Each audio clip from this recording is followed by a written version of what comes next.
here tonight and for giving me this platform to share a little bit of my narrative and the role that Christodora has played in it. Quick disclaimer, I hate public speaking. So the fact that I find myself standing here before you all tonight is the truest testament of what Christodora does for its students. It compels us to step out of our comfort zone in the name of growth, to fight for this organization and give it a voice, my voice for the moment. But let me take a step back. I was raised by my grandparents in a Tibetan refugee settlement camp in rural South India, where my friends were our dairy cattle and the stray cats, and my playground was the garden, streams, and rocky backyard trails. At 7 years old, I reunited with my parents in a small apartment in Queens, New York. My view was of condo balconies. The soundtrack to my new life was the rumbling of the NW train. And the only grass was a mile away at Astoria Park. 4 years later, as a sixth grader, I attended Manus Education Center. Stepping off the school bus in Florida, Massachusetts, I gulped the green summer air and was transported to the fields and streams of my childhood.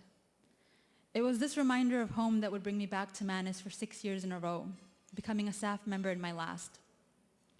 Somewhere along the way, Manus was no longer just a reminder of home. It was home. Home was the pond where I learned to swim, the blueberry bushes I shamelessly pilfered from. It was twisted ankles and rashes from my heavy pack and views from Mount Greylock that made it all worth it. Home was having a place in the raccoon circle.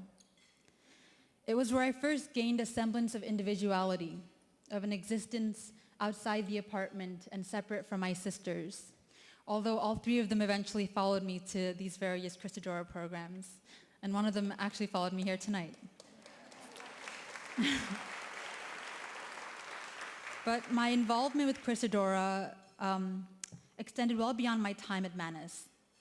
Through the Edward S. Elliman Scholarship Program, I spent a summer studying environmental science at Hobart and William Smith College.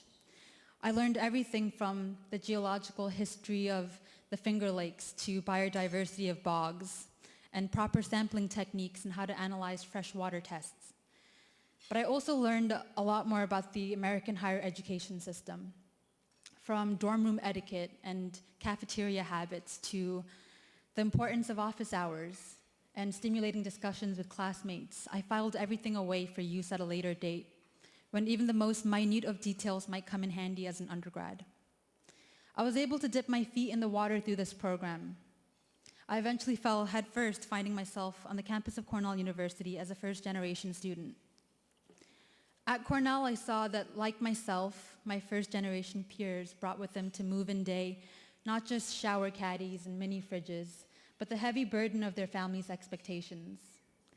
My parents could not offer the same type of guidance with which other students directed their academic careers. I stumbled, I faltered, but I was prepared, in large part because of my summer at Hobart and William Smith. I graduated on the dean's list with a double major and double minor. I work at Human Rights Watch now in the General Counsel's office, and I'm studying for the law school admission test. Thank you. Thank you. I'm so pleased to say that I walk with my head a little higher, my back a little straighter, and my voice a little louder than I thought possible. A common thread amongst Christodora students is that our stories are often one of hardship, but ultimately it's a story of persistence and courage in venturing into these foreign territories where we're often pioneers within our families and our communities. The amazing thing about Christodora, about the students it educates and transforms, is the ripple effect that's created. We, as alumni of its network, were changed by this organization, but in return, we exact change within our communities. We aspire to lead and to mark our places in this world. For my part, at least, I hope to continue my involvement with Christodora through its Young Professional Board, where we can pave the way for other students to take the helm. At Manus, there's a den where we take refuge in during rainy days. On the walls of this den are framed collages, cutouts of the many faces that have left their imprints on Manus. These framed pictures line the wall in ascending order from the 1980s and the 1990s and the 2000s. My first time there, I was in awe of the tangible history of the place, almost intimidated by it. By my 6th year, I saw familiar faces in those frames.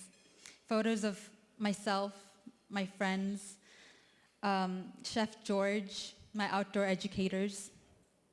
I haven't been back to Manus in years, but it comforts me to know that in some small way, I've become a part of that history. Thank you all so much for making stories like mine possible, for making the road less traveled just a bit easier to navigate, and for giving me my place up on the wall. Thank you.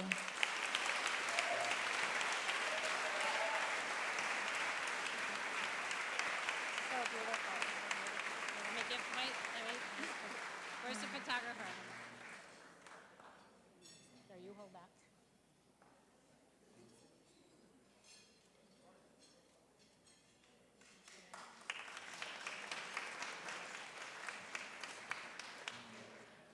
I had the pleasure of meeting Tenzin my first year as executive director 8 years ago. And now it's my pleasure to invite our auctioneer to the podium. Good evening. My name is Stephanie Landis, and I have worked at both auction houses, and I